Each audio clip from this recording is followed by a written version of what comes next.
eh, estamos sobre el entendido que vamos a revisar la postura de fuerzas alrededor del mundo. El presidente Trump tiene opciones estratégicas diferentes a las de Joe Biden. No vamos a planificar sobre la base de la retirada de Afganistán o el 7 de octubre eh, o la situación en el Oriente Medio. Tenemos que garantizar la seguridad de nuestros aliados en el Oriente Medio, resolver el conflicto en Ucrania, pero eso no va a definir nuestras acciones. Y esperamos que se logre pronto un acuerdo de paz en Ucrania. Luego podremos revisar la postura de fuerzas y lo que van a ver mañana en el grupo de contacto sobre Ucrania y en la reunión ministerial de la OTAN. Vamos a hablar francamente con nuestros amigos. La urgencia del momento requiere que hablemos sobre capacidad, sobre liderazgo, sobre lo que tenemos que hacer, de aquí en más, cómo compartir la carga y los incentivos. El continente europeo merece ser libre de cualquier agresión, pero los que están en las inmediaciones deberían invertir más en esa defensa colectiva e individual. Eso tiene sentido común. Como ha dicho el presidente, el sentido común dice uno defiende a su vecindario y los estadounidenses van a brindar cooperación si fuera necesario. Esto pienso que se va a dar porque la mayoría de los países de la OTAN se están acercando ya al nivel de la contribución de un 2%. El presidente considera que debería ser 5%. Eso refleja la necesidad de invertir en el continente. Llegado el momento, si se llega a esa inversión en la base industrial de defensa, sí, Estados Unidos es un líder del mundo libre. La defensa de nuestros intereses va a requerir enfocarnos en las ambiciones de China comunista, en la región Indo-Pacífico y, como he mencionado, alrededor del mundo. Así que estaríamos en falta si no revisáramos la postura de fuerzas en todo el mundo, pero sería una premisa equivocada decir que Estados Unidos se está retirando. No, Estados Unidos está observando, planificando, estableciendo prioridades y proyectando poder donde sea necesario para disuadir los conflictos. No queremos un conflicto con China. El presidente quiere ser un presidente por la paz, tener paz gracias a la seguridad, y ese es el plan. Igual que pensamos que los europeos tienen que hacerlo también en el continente. En este momento, la mayor amenaza es la seguridad de nuestras fronteras. Lo estamos atendiendo. Me enorgullece lo que está haciendo el Comando Norte, el Departamento de Defensa. Sin fronteras no se tiene un país, como dice el presidente. Hemos defendido las fronteras de otros durante mucho tiempo. Es hora de defender las nuestras. Estamos sellando la frontera, lo vamos a seguir haciendo. Pero en cuanto a amenazas externas, no hay duda que las ambiciones de China comunista son robustas. Su visión del mundo es muy diferente de la nuestra. Y quien quiera que marque la pauta dictará el curso del siglo XXI.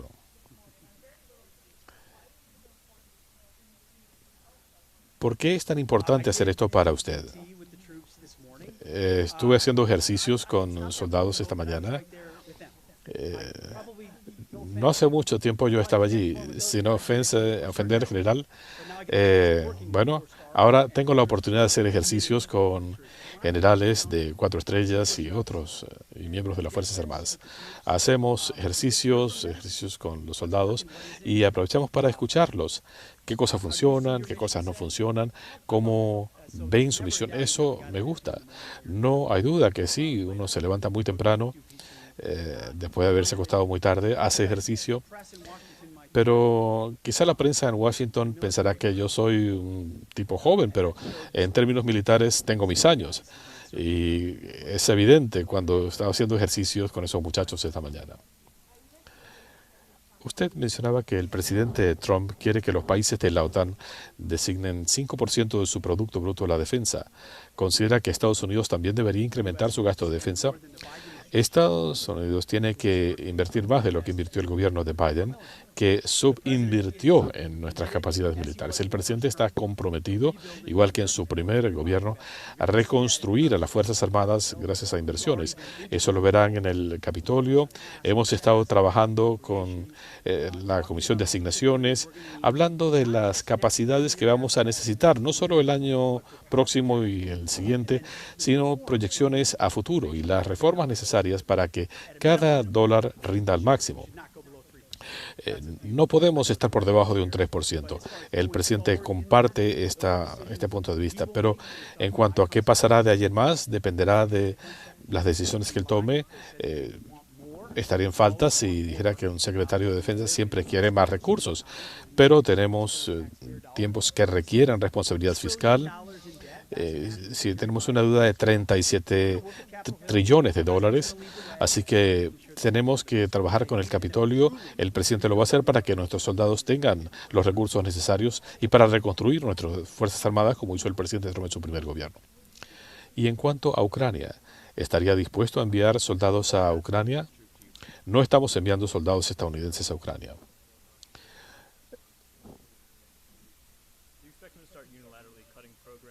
¿Esperan hacer recortes unilaterales de programas? ¿Y hay límites que quieran adoptar en base a las recomendaciones de Elon Musk? Yo he estado en contacto con Elon Musk, es un gran patriota, quiere promover la agenda de Estados Unidos primero. Sabe que el presidente Trump recibió 77 millones de votos y un mandato claro del pueblo estadounidense que quiere más eficiencia en el gobierno. Eso es lo que se está haciendo. Hemos trabajado con ellos, estamos colaborando y apreciamos que se hagan ajustes en el Pentágono y queremos darles la bienvenida. Vamos a trabajar en colaboración. Hay redundancias, hay desperdicios que se tienen que atacar. Hay muchos programas concernientes al clima en el Departamento de Defensa. Esa no es la tarea del Departamento de Defensa, ajustar el termostato del mundo, el cambio climático. Nuestro trabajo es estar preparados para ganar guerras. Así que tenemos que concentrarnos en la adquisición de armamento. Hay muchas áreas en las que podemos afinar, pero lo vamos a hacer en coordinación y no vamos a hacer nada que vaya a perjudicar la capacidad táctica u operativa de las Fuerzas Armadas de Estados Unidos. El presidente está comprometido a tener las Fuerzas Armadas más eficientes. Esta no es USAID.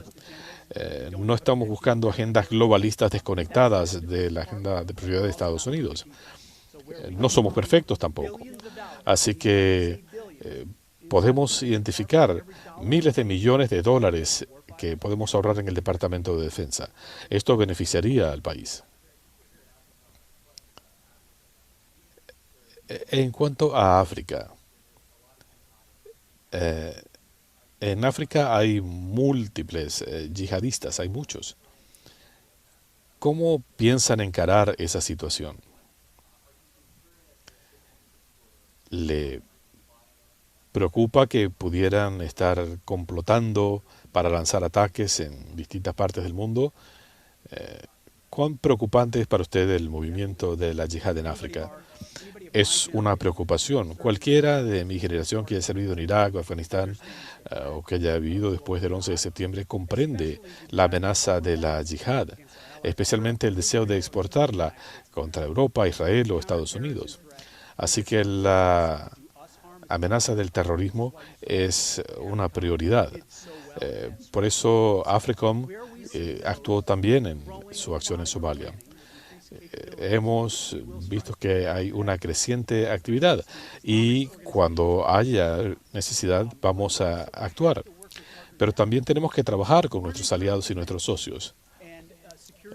Debemos tener un claro sistema de defensa. Estuve esta mañana con boinas verdes. Uno piensa en eso después del 11 de septiembre, tumbando puertas y demás, pero esta es una fuerza que trabaja con fuerzas locales para desarrollar sus capacidades, para que las fuerzas locales sean las que se enfrenten a los islamistas, porque ellos quieren la seguridad en sus países y AFRICOM está comprometida con esto. Es una misión que amerita y merece recursos.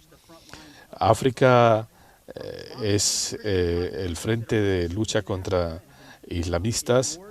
Hay poblaciones de África que han sido ignoradas por mucho tiempo. Hay intereses de Estados Unidos que han sido ignorados y no vamos a permitir que los islamistas mantengan su capacidad de agredir a Estados Unidos.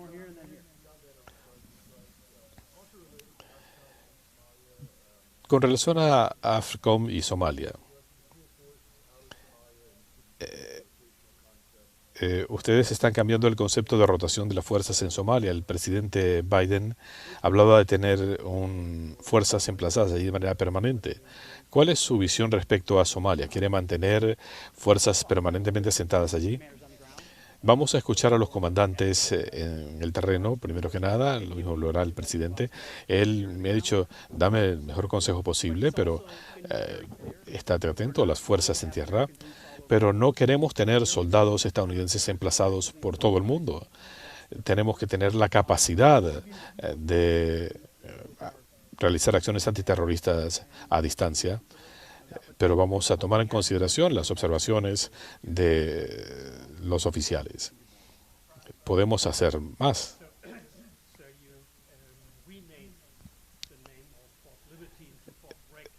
Usted volvió a cambiar el nombre de Fort Liberty a Fort Bragg.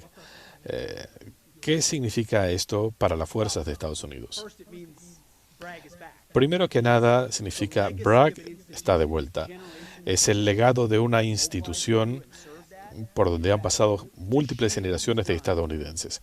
Lo que se hizo con los veteranos, con sus familias, algunos nacieron allí, crecieron allí, vivieron allí, se entrenaron allí.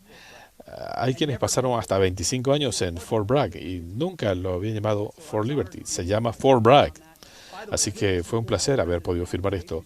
Por cierto, con el respaldo del presidente de los Estados Unidos, quien marcó la pauta, él dijo, quiero de vuelta a Fort Bragg. Y es un honor reconocer a un soldado primera clase quien recibió el Corazón Púrpura y la Estrella de Plata en la batalla de Bulge. Estamos honrando a un efectivo militar, un soldado primera clase, y ha sido lo mejor. Pero se trata de honrar ese legado, el legado con la comunidad, con quienes han servido. Y como ha dicho el presidente, no hemos terminado.